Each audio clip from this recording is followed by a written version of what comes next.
Saksi ahli menilai terdakwa Mauren Laila Juwita lakukan perbuatan melawan hukum.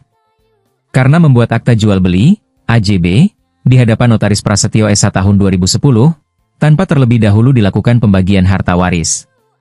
Hal itu dikemukakan Profesor Dr. Mudzakir SHMH, Guru Besar Hukum Pidana Fakultas Hukum Universitas Islam Indonesia Yogyakarta. Mudzakir saksi ahli pidana dihadirkan Jaksa Penuntut Umum di Pengadilan Negeri Pontianak, Kalimantan Barat, Rabu, 19 November 2025.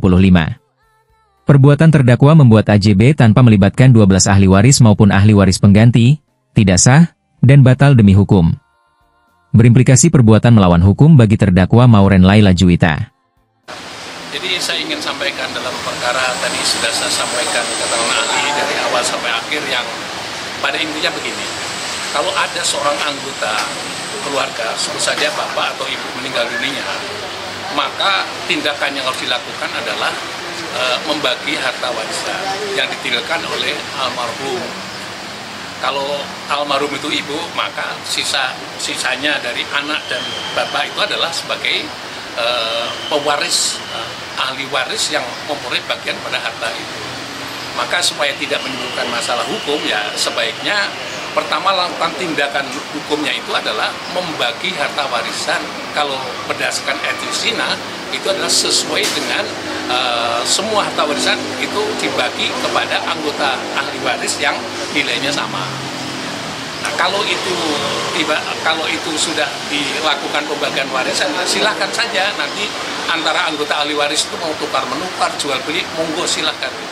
Tapi secara prinsip seluruh harta kekayaan setelah ada ayah atau ibu meninggal dunia atau kedua-duanya meninggal dunia itu seluruhnya adalah milik ahli waris. Maka anggota ahli waris tidak boleh melakukan transaksi jual beli harta warisan walaupun juga berlaku terhadap anggota ahli waris yang lain, apalagi dengan anggota orang lain yang bukan anggota ahli waris.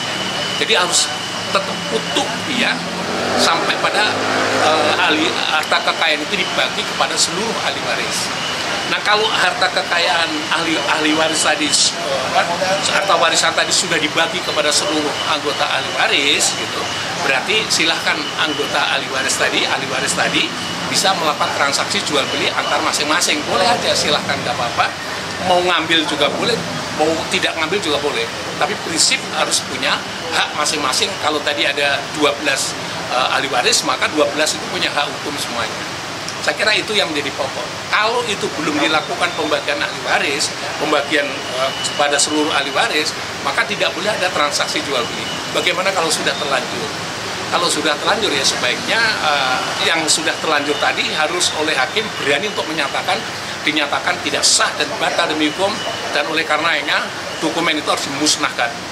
Dan posisi harta kekayaan kembalikan pada posisi semula pada saat dia masih hidup, ya, dikembalikan pada posisi semula, belum ada transaksi jual beli itu.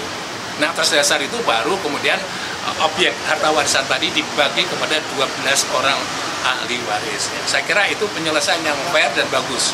Perkara nanti mau dijual semuanya atau dikapling-kapling kembali, itu urusan teknisnya. Tapi urusan prinsip adalah harus dibagi kepada 12 orang ahli waris. Itu prinsipnya. Mengenai dijual terus kemudian dibagi itu nggak menjadi masalah, semuanya nggak menjadi masalah. Saya kira dengan cara itulah proses yang hukum yang menurut saya yang adil. Terima kasih. AJB 2010 tidak sah batal demi hukum yang dibuat di hadapan Notaris Prasetyo SH di Pontianak, 8 April 28 Juni 2010. Kasus rebutan lahan restoran Citarasa di Jalan Agus Salim, nomor 106, 108, 109, 110, 112, Pontianak Selatan, Provinsi Kalimantan Barat. Harta warisan peninggalan Sulaiman Bakti dan Atika Noiwati, memiliki 12 anak kandung, di antaranya Mauren Laila Juwita. Sebagai harta milik bersama seluruh ahli waris maupun ahli waris pengganti, tidak bisa diklaim hanya dimiliki terdakwa lewat AJB 2010. Sidang dipimpin Ketua Majelis Hakim, I Dewa Gede Dharma Asmara, Hakim anggota Wahyu Kusumaningrum dan Anissa Sukma Amelia. Serta panitera pengganti, Juwairiyah, dan sidang perdana pembacaan dakwaan, Kamis, 8 Oktober 2025. Jaksa penuntut umum terdiri dari Edi Kasbianto, Abdul Kahar, Dedi Gunawan, Juli Antoro Hutapea. AJB tahun 2010 jika tidak libatkan 12 orang anak ahli waris maupun ahli waris pengganti pasangan Sulaiman Bakti dan Atika Noiwati. Berimplikasi batal, tidak sah, karena sejak warisan terbuka, pasca pewaris meninggal, semua harta peninggalan milik bersama seluruh ahli waris.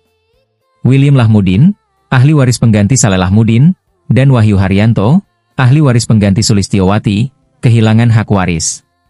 Akibat AJB, 2010, dibuat Mauren Laila Juwita, Moison Laila Juwita, Meiti Laila Juwita, Lai Yanto Lahmudin, tidak libatkan semua ahli waris. Mauren Lailia Juwita bersama 3 saudara kandungnya, mengklaim membeli lahan restoran Cita Rasa Pontianak dari Sulaiman Bakti.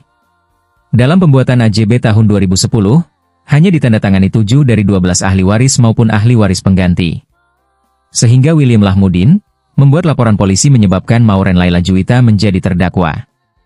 William Lahmudin lapor Mauren Laila Juwita, Moison Laila Juwita, Meiti Laila Juwita, Lai Yanto Lahmudin ke Polda Kalbar, 30 November 2015. Mauren Laila Juwita, tersangka penyidik Polda Kalbar, setelah 10 tahun kemudian, yaitu 18 Juli 2025, dan ditangkap, Senin, 29 September 2025. Dalam sidang Rabu, 19 November 2025, selain Mudzakir, Jaksa Penuntut Umum hadirkan saksi ahli perdata, Salvius Seko SHMH. Staf pengajar hukum Perdata Fakultas Hukum Universitas Tanjung Pura, Pontianak, Provinsi Kalimantan Barat. Informasi lebih lanjut hubungi website diotv.com.